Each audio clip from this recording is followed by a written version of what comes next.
Honourable Chairperson, honourable members and members of the public that have an interest in this debate.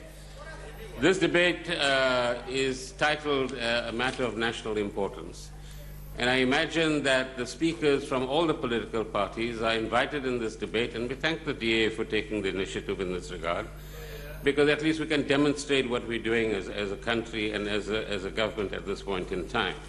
But what the public expects is for speakers here from all the political parties to offer concrete solutions to what are concrete problems. Instead, what we have is either a repetition of what we've already said as government in the public domain, and that's only by the last speaker, by the way, Mr. Malatsi, or secondly, there's this magic wand called privatization, that if you privatize, you will solve all the problems that we actually have. Now, let's compare that to the real answers that the public wants, which is, firstly, can we demonstrate that we realize that electricity supply is central to a country's economy, central to a country's societal welfare, and central to development in a country.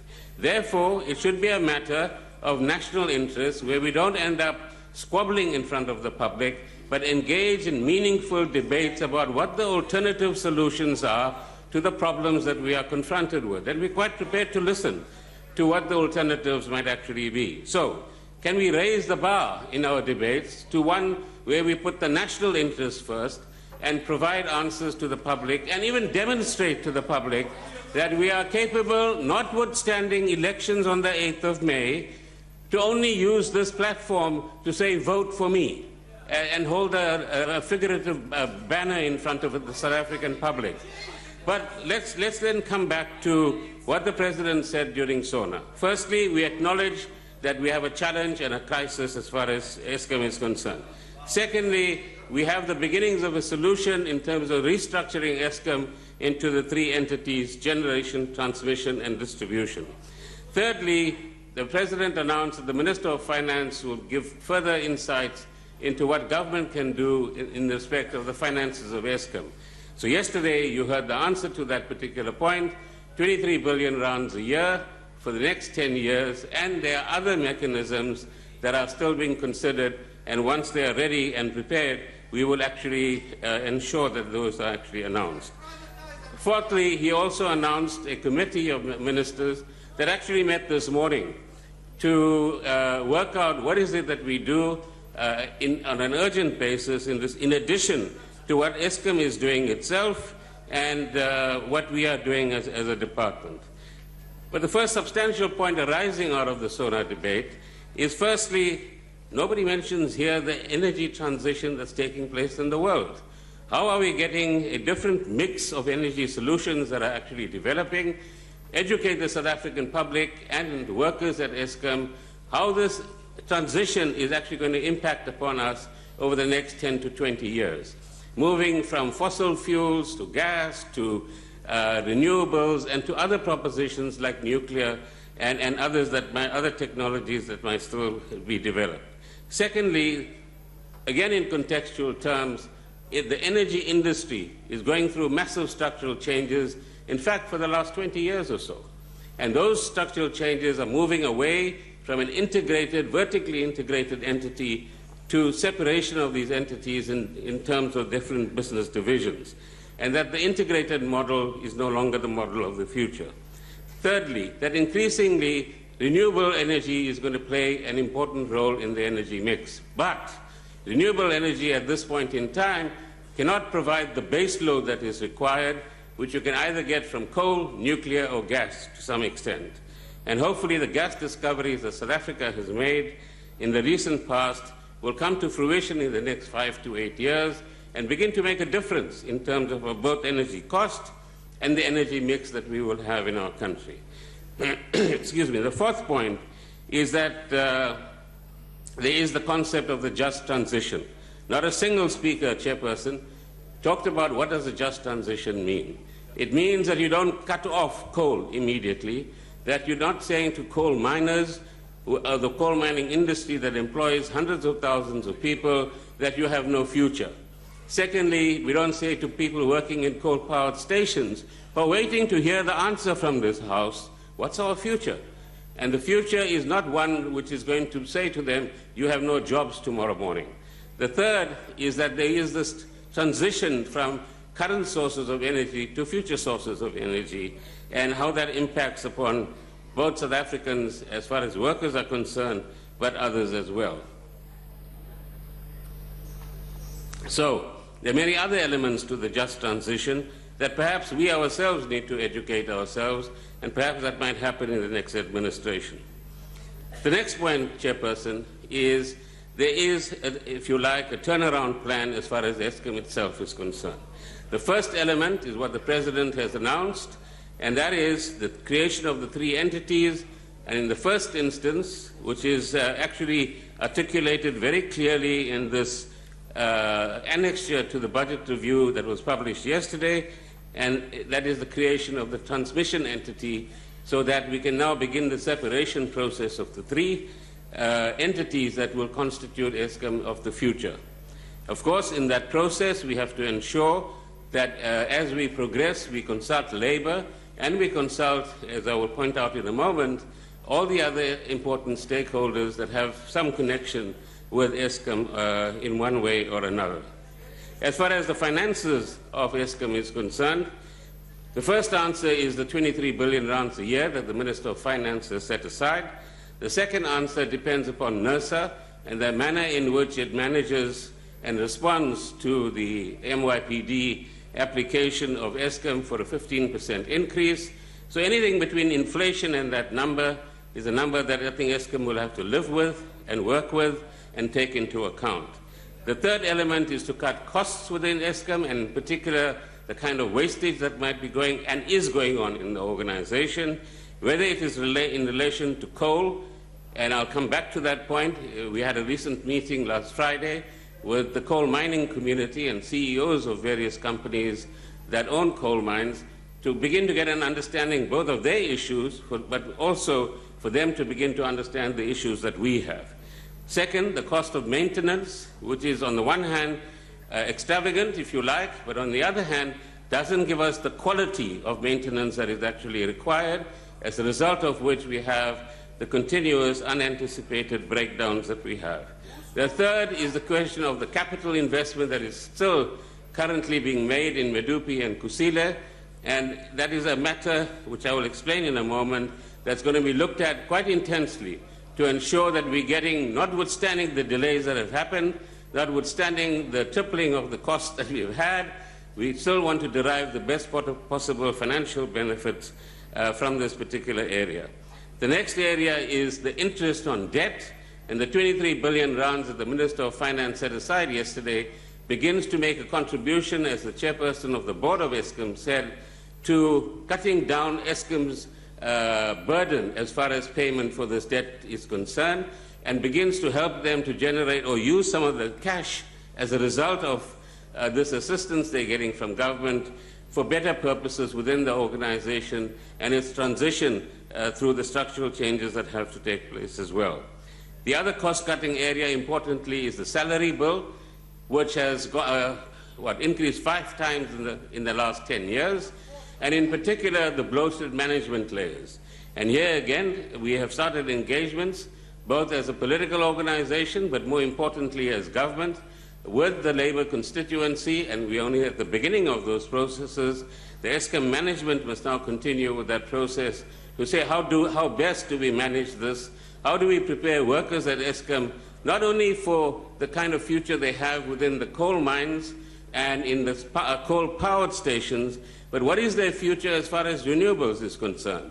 What are the new jobs that they can be trained for? What are the new technologies that are actually developing in the energy industry? And how can they best be prepared for that future as well? So if you recall, that's the whole area of cost-cutting, and in particular the kind of wastage that still goes on within the Eskom environment because of the monopoly culture that they have within the organization at this point in time. There will be other measures, as this annex suggests, to manage the question of the 419 billion rands of debt. There are technical efforts being made at the moment to formulate a range of responses and answers on this particular question. And once we are ready and have gone through cabinet processes, we will inform both this House, if you're still in session, and the public about these questions. Then, so we've covered the restructuring of Eskom, we covered the financial aspect of Eskom, now we come to the operational part of Eskom. And, and many of the outages that we're experiencing is as a result of, if you like, inadequate attention in the operational area. It is in this context that last Friday I met with the Engineering Council of South Africa, which is a statutory body which has some 40-odd voluntary associations affiliated to it, covering all the different disciplines in the engineering profession, from civil engineering, electrical engineering, marine engineering, and a variety of others as well. Some 25 representatives attended this meeting, and they all came there on a Tumamina basis. We would like to help. We understand that this is a national emergency, and we'd like to contribute the services of our members on a Tumamina basis, and you should applaud the efforts and the offers that they've made. We hope in the next 24 hours, through the recommendations that they've made, including recommendations and offers from academic institutions, to actually constitute an operational review team. So this is a group of engineers who will go to some, if not all, of our power stations and independently look at what kind of maintenance has been done, what is the operational discipline within each of the power stations, are the engineering disciplines being followed in the right kind of way, do we have the right experience of people in this environment. The task team that the President set up said that in many of our power stations, the average age of engineers is about 35 years. What we now need to do is to merge the enthusiasm and the power of youth, if you like, with experience so that we get the right level of engineering skills in each of our power stations. So let me then come back to Eskom itself. Eskom over the past few months has developed a comprehensive turnaround plan that will now include many of the elements that I've talked about, and that will then result in the creation of a turnaround office. The head of the turnaround office will be the kind of person that the Minister of Finance referred to earlier on, and will be accountable both to the board and to the shareholder as well. And this time we want to ensure that there is a disciplined approach to achieving the milestones that is set out in the turnaround plan, and effective implementation takes place. As of the problems that we had in December last year, Eskom developed a 9-point generation plan. That generation plan, unfortunately, didn't meet with the 100% success that we expected, so we concede that to the country that Eskom got that wrong, particularly in relation to the 7 units that had difficulties a few days ago. However, for this week, it would appear Eskom has got the combination of availability of the coal-powered units, the water pump storage mechanisms, and the diesel power that is available from what they call OCGTs. That combination is working ideally at the moment, and as a result, we have no load shedding for the last few days. And hopefully that will continue into the future if there are no surprises. What the country might not be aware of is that of the 18 or so power stations that Eskom manages at the moment, there are 5 or 6 of them that are over 40 years in age. So they are old power stations. Some of them are even 55 years of age. Some of them have had Hendrina Power Station, for example. Of the 10 units that were built in Hendrina, 3 of those units have already been shut down. So old age affects power stations as well. It begins to affect the performance of those power stations, and we have to deal with those challenges in addition. The restructuring plan will also enable the Eskom professionals to focus their attention on each of those 3 areas, generation, transmission, and distribution, in a more energetic and sharper way than we've been able to do up to this point in time. And that's one of the motivations for the restructuring, which is explained again in this annexure to the budget review. The board of Eskom has a few vacancies at the moment, and within the next month or so, we will strengthen the board with more engineers who are then going to be able to complement the current skill set that the board has, and perhaps one or two people who actually have the experience of turning around big institutions. Eskom is one of the probably the biggest business in this country. I don't think all of us have a sufficient appreciation of that. And turning that around or even managing that institution is a massive exercise that we have to take account of as we go forward, and in deciding on the kind of combination of management skills that we need to put together as well. So the cost-cutting exercise is also part of the Eskom plan. In the next 2 or 3 years, they hope to reach a point where 20 billion rands a year will be part of the savings and their contribution towards the cutting of costs as well. I've mentioned the issue of rationalizing the management tiers in particular. But I think all the parties in this House should be unanimous in sending a message to the honest, hard-working engineers and other professionals and staff of Eskom at all levels that we have faith in their ability to keep the lights on, notwithstanding the difficulties that they have up to this point in time, that they should not be absorbed in the kind of fake news that is being put around by previous managers, as Honorable Ranto mentioned, of Eskom. Keep their heads away from the politics of the country, focus on the business of Eskom, make sure that we follow the engineering and other disciplines that Eskom actually requires, and build up the confidence of the South African public in what is a great institution, whether you are a black engineer, a white engineer, a young engineer, or an old engineer. All of you, in particular, the new generation of engineers coming up, particularly from black communities, have a powerful contribution to make. In order to make sure that we win over and explain ourselves to, but also get consensus among stakeholders, we've had 2 meetings with Labour, as I indicated, and that's only the beginning of a process, I must concede. On the 5th of March, the Minister of Labour is arranging for us to brief Eskom, brief NEDLAC on the Eskom matters, so that all the constituencies of NEDLAC also have an understanding of what the technical issues are, but also, more importantly, what our plans are. Last Friday, as I mentioned, we met the CEOs of the mining companies, and a number of recommendations have emerged from there. And one of the things that I think this House should be very critical of is some of the disruptions that is going on in the Mpumalanga area in respect of delivery of coal to mines. That is part of the sabotage process that I think we should, A, have the state security apparatus investigating on the one hand, but on the other hand, I think those who are involved in this must actually understand that we disapprove of the kind of disruptive tactics that they've been actually using. I also mentioned the meeting with the Engineering Council, and we will keep that engagement going. And there are a lot of resources in this country that we will utilize in order to ensure that we get the best possible engineers to assist Eskom to get out of some of the difficulties that it finds itself in. But lastly, a meeting that we still need to schedule is amongst the original equipment manufacturers, those that have supplied the boilers, the tubes, the electronic equipment and monitoring instrumentation that Eskom actually has.